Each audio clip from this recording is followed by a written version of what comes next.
What's up to the two homies watching me right this minute? I'm just putting a little blast out there on social media real quick to let our friends know that this live feed is up for the moment.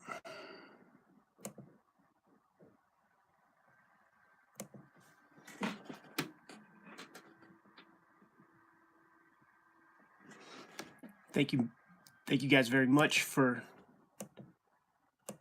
helping Jim and myself hit 1,000 subscribers. Now shit's on. Give me a second here.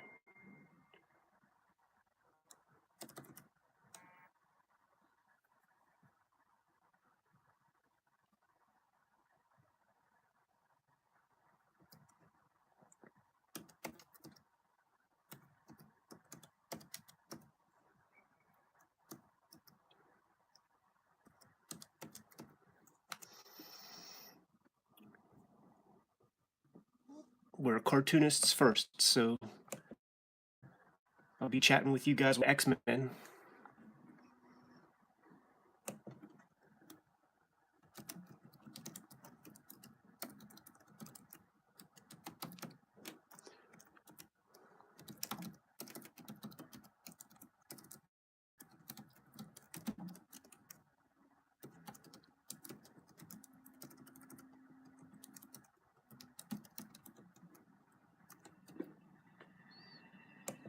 All right, send a tweet out. Now I'll put something on Facebook real quick, and then I'll give you guys my full attention. Well, half my attention.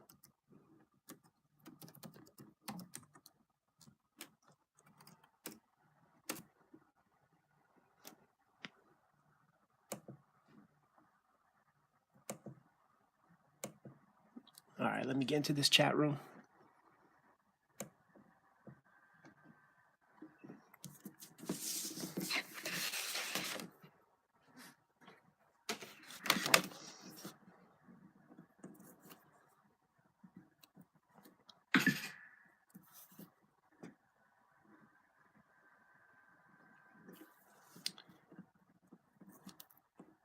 Man, that quality looks shitty. Am I right?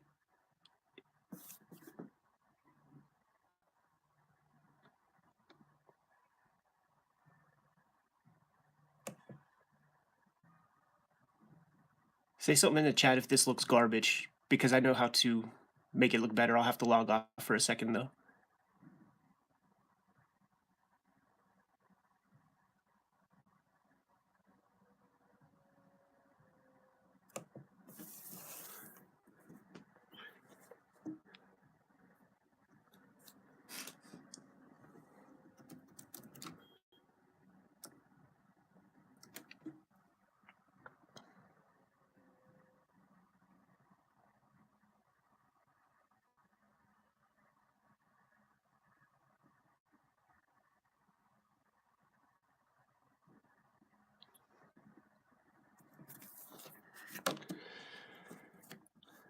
Green Dot, what's up, man? We were chatting last night. For some reason, there was a glitch in YouTube.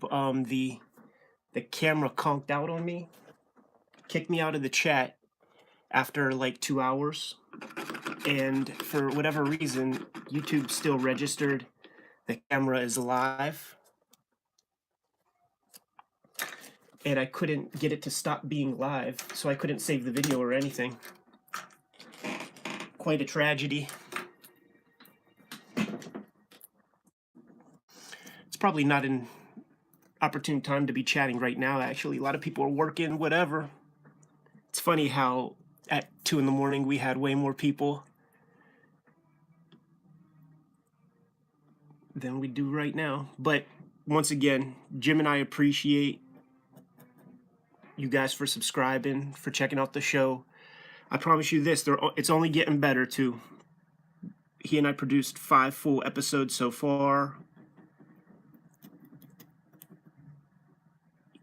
Each of us have an exact like 50-50 division of labor when it comes to the production of these podcasts. So I got to enjoy episode 4 just like just like you guys will be able to. You know, I didn't have to do any of the heavy lifting on that episode. I watched it last night, and it was pretty great. And it's definitely quite clear that Jim and I are becoming way more comfortable with the project, with broadcasting. It's definitely not something I'm used to. I pretty much just sit around all day, fucking drawing comics, talking to a homie or two. Was definitely a little intimidated during that first episode, but I'm getting way more comfortable with the process. And the editing, the production, it's something we're learning along the way, and it's just getting better. It's just getting better every step of the way. Yeah, I just finished Jim's editing episode 5, right? I mean, episode 6 right now. I just finished episode 5, and it's my tightest one yet. We're just getting better on the microphone. I promise you guys, we're going to be doing less and less price guide talk. We had to go through it that first episode because that's such an important part of the magazine, but it's not something that we need to dwell on a constant basis.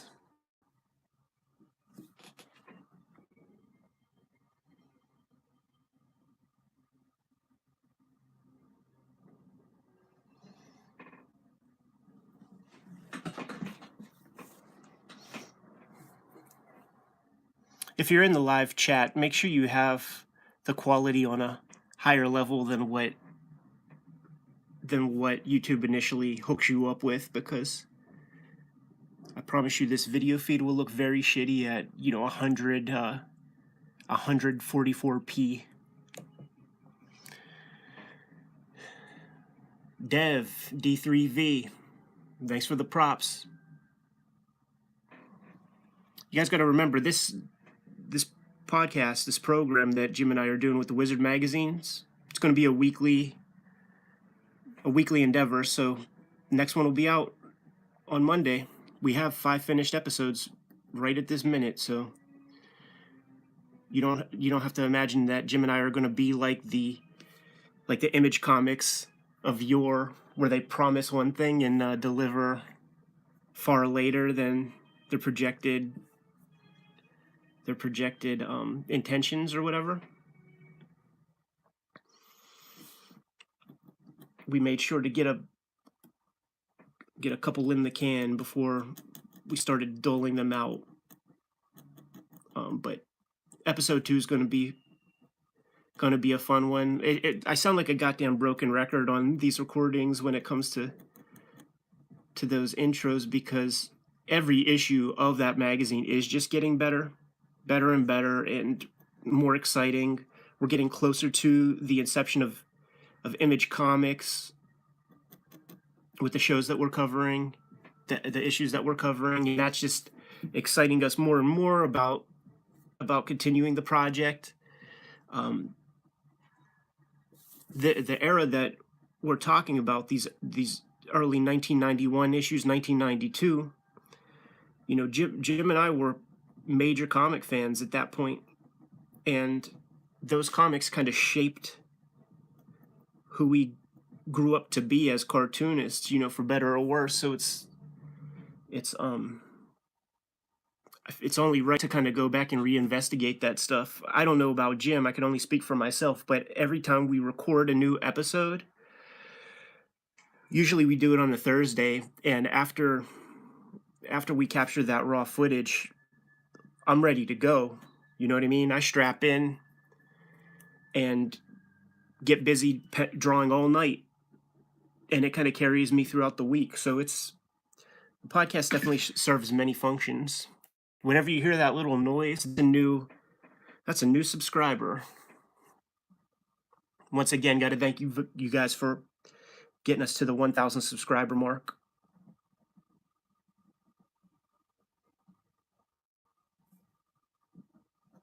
We surely would do this anyway, but it is fun to know that there are others who are interested in reinvestigating these old Wizard magazines in the same way that we enjoy going back and checking them out.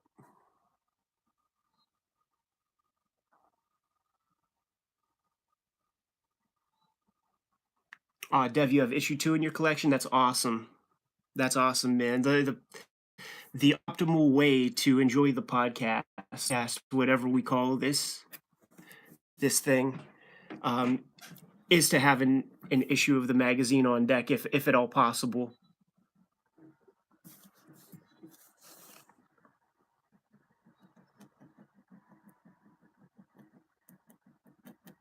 There's a lot that's good about those early issues, but there's also a lot that's really freaking weird. And the guys who put Wizard Magazine together,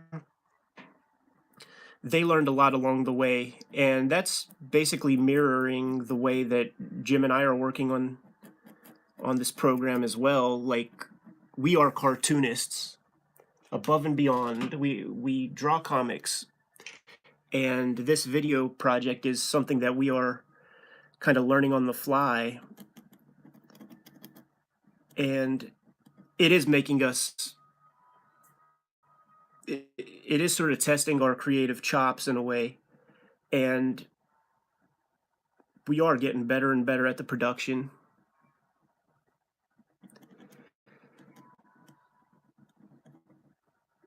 The way each episode works for me personally, it's almost like, to me, it's almost like watching, being a football player and watching last week's game so that I can improve upon the process and tighten things up for the next game day. Something tells me that Jim operates in the same way, though I can't speak for the guy. He's there in the chat, though. At least he was, so he could chime in whenever he likes. We're thinking about doing a little bit more like live, maybe Q&A or something like that. Like I said before, we get together on Thursday pretty much to record these episodes, and maybe we'll blaze up the cameras for half hour or something before we lock into the next episode and shoot the raw footage. Once we get good enough, I don't know if it would be a good thing to do this week, because we are still kind of finding our footing, but it might even be kind of cool to do a live stream of our raw recordings. I think it'd probably be a good idea to get a few more episodes out there to the public so that you guys see what we're able to do, just so that you don't think that the live feed is exactly what the produced video is going to be. You know what I'm saying? Because when we shoot, it's very raw. We take a lot of breaks. We speak a little bit slower so that we allow ourselves room to cut. And it would be a mistake to leave any of the viewers thinking that that is what the show is. Boom, another subscriber.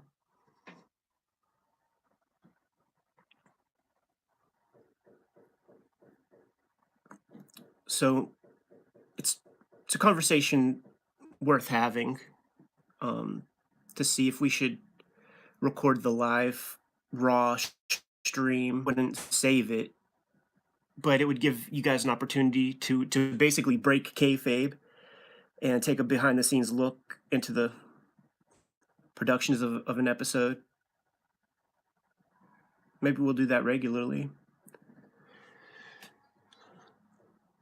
I sort of plan on doing this regularly, hanging out with you guys here while I'm inking.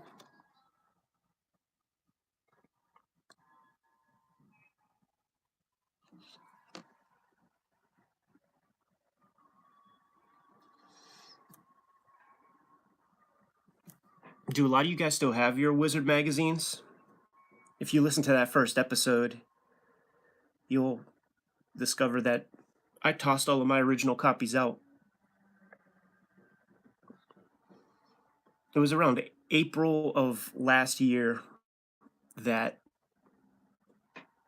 I went to a local comic shop in Pittsburgh called Ides. Every April they have a discount sale, and I was just digging through some old comics, and I found the exact first issue of Wizard magazine that I bought as a kid.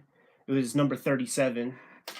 So you can imagine I was a little late to the game, but I was also just a boy then. I think I was 11 years old when I got my first copy. But just revisiting that first copy that I purchased had a Rob Liefeld interview in there. Revisiting that copy of Wizard magazine brought back this intense rush of memories. I can't quite call it nostalgia because it felt more powerful than that. It's like we don't have a word in the English language to describe these drunken emotions that I felt just seeing this magazine that I read cover to cover 100 times, 1,000 times maybe, and it inspired me to just go back and get all of the magazines that I had, revisit those articles. Uh, Ultimately, because I'd never do anything halfway, I put together a collection of the first 100 issues, probably 25 more issues than necessary because once the Palmer's Picks feature goes away, the magazine pretty much was useless to me. And then it really got into this just total Mark talk, fanboy nonsense. You know, who should play this guy in a movie? Who would win in a fight?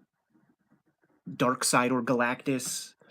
What if Ed McGuinness drew a Final Fantasy comic? Like, just all this nonsense. But it's not like it was arbitrary to Wizard at the time. That is what the average Wizard reader must have wanted to read. But it did nothing for me. I mean, that was my first trade magazine, so I was in it for as much intel as I in terms of how comics are produced. Shit, now that I think about it, there was this one feature that was incredibly important to me. It had submission guidelines for about a dozen comic book companies, including Fantagraphics, and it had website data.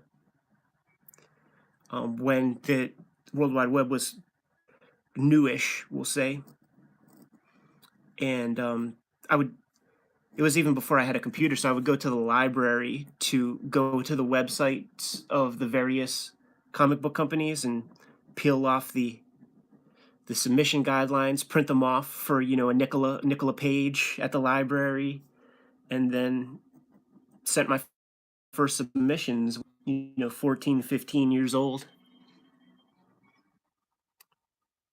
Yo, Ethan, what's up, man? Pittsburgh represent.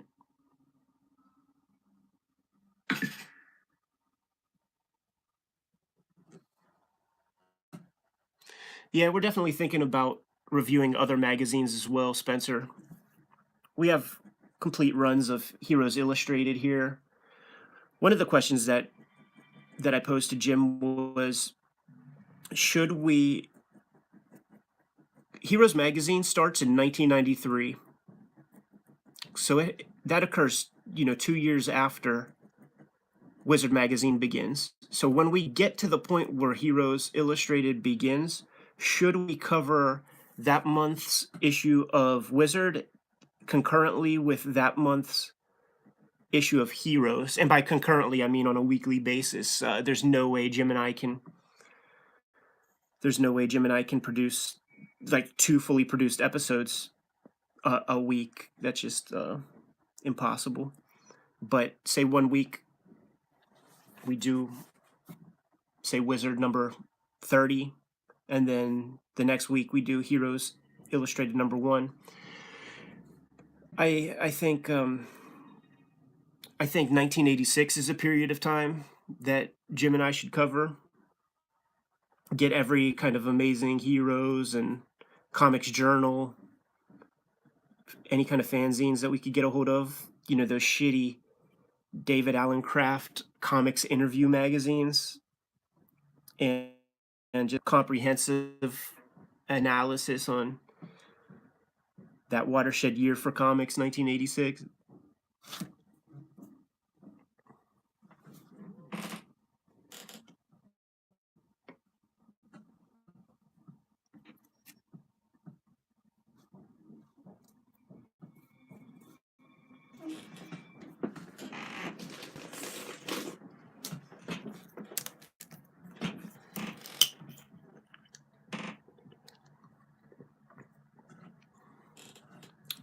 You should write about them issue by issue, Ethan. Here's the deal, though. The way Jim and I shoot these videos, just, you know, one camera staring down at the page, at the magazine. Wizard magazine is just simply the most visually interesting of all those magazines. I mean, think about Comics Journal, it's just text.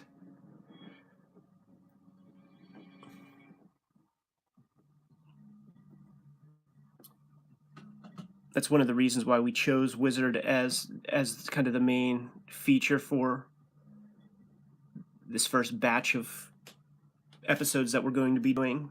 But you guys could also expect Jim and I to do some solo videos, not the Wizard stuff. Like, those will always be together unless some crazy unforeseen thing happens where, you know, Jim ends up in Buenos Aires for a month or something like that. Then of course, like, I would handle the chores for that next week's video or whatever. But you know, Jim and I come from the same era, basically. He's got a couple years on me, but we also have some different interests as well in comics, and we should cover some of that kind of stuff just on our own. But the channel should become pretty robust. You know, expect a Wizard show every week, and every now and again Jim and I will post some individual stuff. I dug out a bunch of my old comics, like the oldest comics that I own. And I might do little bits about them because they have like spiritual quality to me. If you guys are curious, what I'm doing is what I usually do is print up 2 copies of each page, and I do on one page the kind of main inking with the main characters, the main background elements. But then if you noticed in Second Genesis, there are a lot of colored lined drawings, like whenever you would see a porthole or energy, or whenever Cyclops was fighting Jason Wingard on that astral plane or that psychic plane, and the line color was different, and that's what the second page is for. So I pretty much did the black line drawing for this page, which is page 29 of the next book. And then on this page, I will be just inking in the lines that will be denoted for color. So right here, it's going to be Dazzler's superpower, and it doesn't look like anything when you see it like this, but once I get in that Photoshop, man, you'll know the score. You'll know the deal. Hey Jim, that Wizard number 10, I remember seeing that and coveting it when I was a kid before I actually bought a copy, because I wasn't around when it was on the stands, but at KB toy stores they had these $50 packs of comics that they would have in this like giant long blister pack that was like 3 comics wide. And one of the main kind of feature magazines in that pack was that Wizard magazine. Rob Liefeld cover, Cable and Shaft together on the cover. I think that actually caused some trouble. I'm not quite sure. I'll have to research that before we get to that issue, but I think Marvel was not happy having a Liefeld character on the cover with a Marvel character drawn by the creator of said Marvel character. But don't quote me on that. I have to look into that a little bit. But at the time, $50 for that 50 pack or 100 pack of comics, whatever it was, it's way too expensive for a little dude at that time. but I stared at it and was also curious because it was, geez, it would have been maybe a year and a half or 2 years before I even read Youngblood. Youngblood was well out by the time I read it. Like, I discovered Youngblood when Rob Liefeld was on his hiatus before he did issue 6, before he came back with his new style.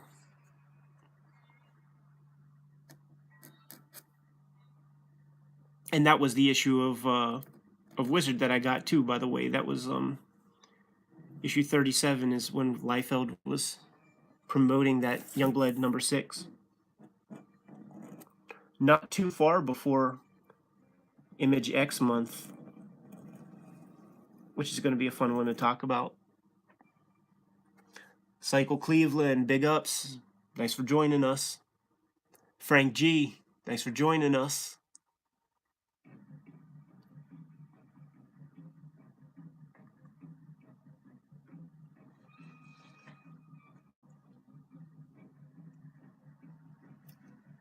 Hey, Nick Christensen, how old a guy are you? Oh, 11, I see. 11 in 1991. Yeah, in 1991, I had no idea what a comic shop was. Just the idea of there being an entire store for comics, that sounded like a childhood fantasy to me. It was something that I couldn't even process in my mind. But I was fairly naive. Here in Pittsburgh, we had a famous department store called that, people my age and older really hold in high regard because it's no longer there, called Hills Department Store. And I have no idea how my parents were able to accomplish this for about the first 5 years of my life. But I had no idea that there were toys in Hills until I basically started going to school. And kids were showing up with what were Ghostbuster, the real Ghostbusters action figures. And I remember asking them, where the heck did you get those toys? And they said, I just got them at Hills. And I had, I only got socks and clothes at Hills. But that's where I got comics eventually.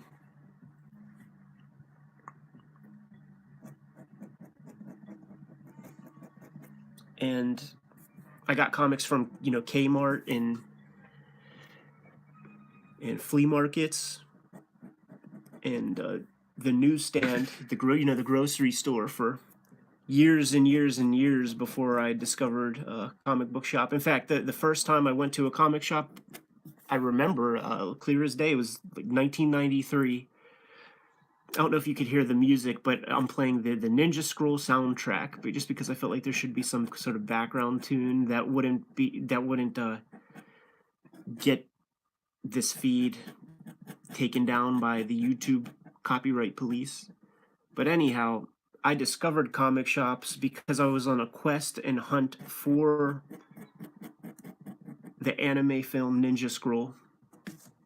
Such a wealth of comics. I'd never looked back after that. Frankly, I never looked back before that. I was always going to grow up to be a cartoonist. Like, what I'm doing right now would be no surprise. 10-year-old Eddie P. The one surprise would be the fact that I'm sitting here talking to you guys. Like, I don't know that I foresaw such things.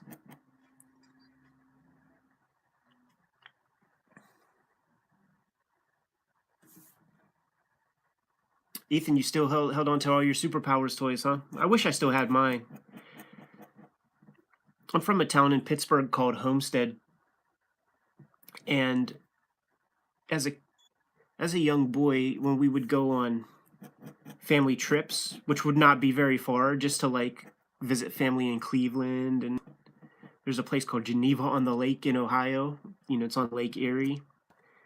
We'd go there, but before we would split for these 2-hour car rides, there was a store in Homestead. I think it might still be there. I know that the owner's still around and there's a million buildings in Homestead, but it was called Jack's Variety.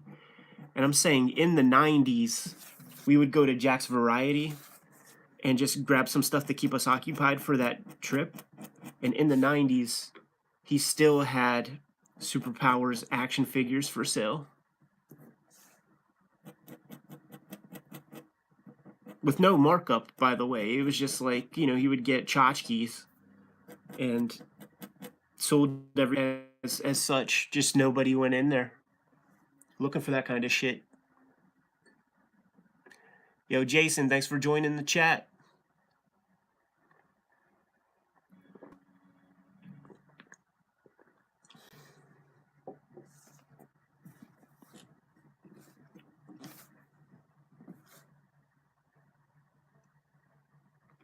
Yeah, Barnes & Noble had DC. They had a DC deal for a little while. Design Second Genesis was drawn and written in the local Barnes & Noble. I had to quit going there, though, because I was becoming fucking super misanthropic. Just inadvertently eavesdropping on dumbass conversation, man. I'm just not used to that. Your homeboy Ed doesn't suffer fools very well. And then I started like feeling like jerky because I saw a lot of people, like, you saw the same people, not the same physical people, but the same like archetype comfortable and taking up space in that cafe when I was trying to draw my comics, you know. And the one that would just like aggravate me the most would be like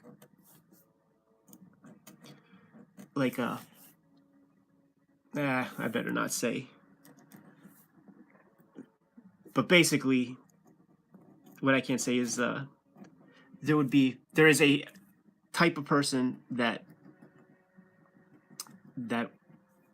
will pick up stacks and stacks of those, like how to run a business or like entrepreneurship for dummies, or, you know, like all these kinds of books. And it's like, who the fuck are you fooling? And I would just see that kind of shit day in, day out, man, and just like start to feel jerky.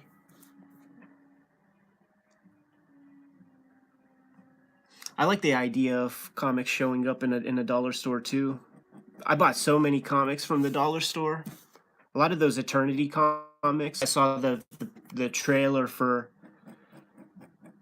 episode 4, or excuse me, for episode 2.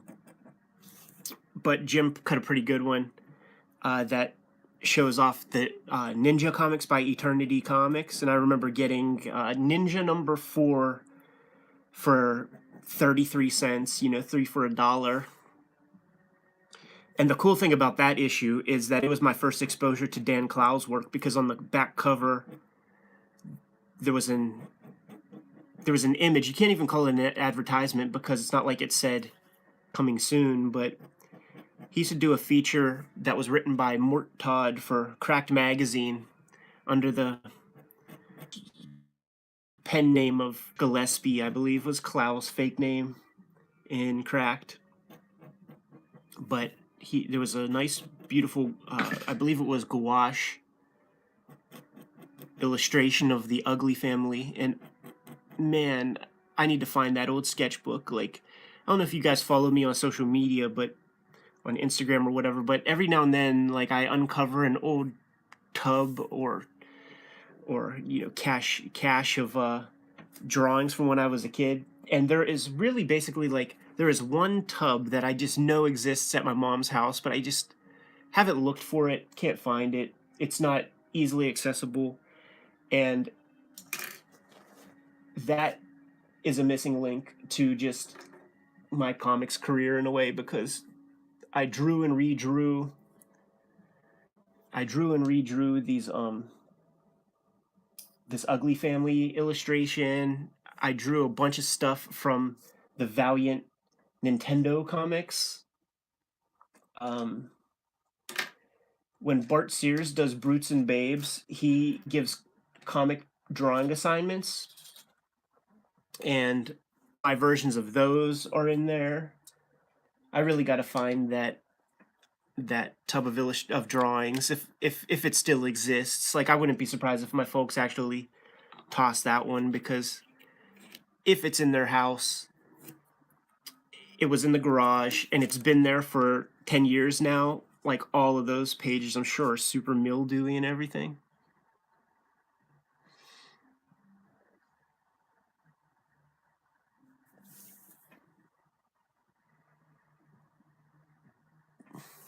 Yeah, that Hip Hop Evolution documentary, I actually like it, but yeah, they definitely bit off of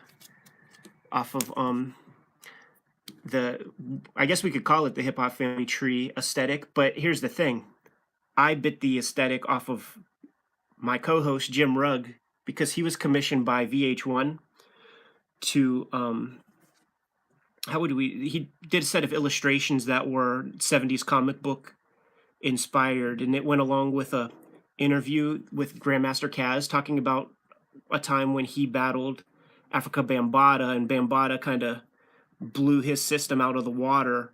But Jim did it using his aphrodisiac style that he pioneered, doing the faux four color method. And when I saw that just blew my fucking mind, man. But I don't know that Jim is the biggest rap fan or whatever, and I told him, man, I would read 100 pages of that shit. So ultimately I had to be the dude to draw those 360 pages at this point. So what I'm saying is I can't hate on them for co-opting that style, because it just perfectly fits. I can't hate on that rap yearbook though, because that shit is corny as fuck. Toilet bowl reading. Whenever I was looking for a publisher for Hip Hop Family Tree, I had a proper book agent, and we were looking into the New York publishers. But all the New York publishers, basically, they wanted my Hip Hop Family Tree book to be that rap yearbook thing, like something that you could just like read while you're taking a dump, and have a page of trivia here and there, and these quick little bursts. But that wasn't, that's not me, man. Like, I don't want to make something disposable. I want to make something that kind of sticks with you for a while, something that's a little challenging, something that takes a little while to read. And I'm sure I left a couple of dollars on the table because that's a popular book. But, what's the price for integrity? Your homeboy Ed ain't hurting.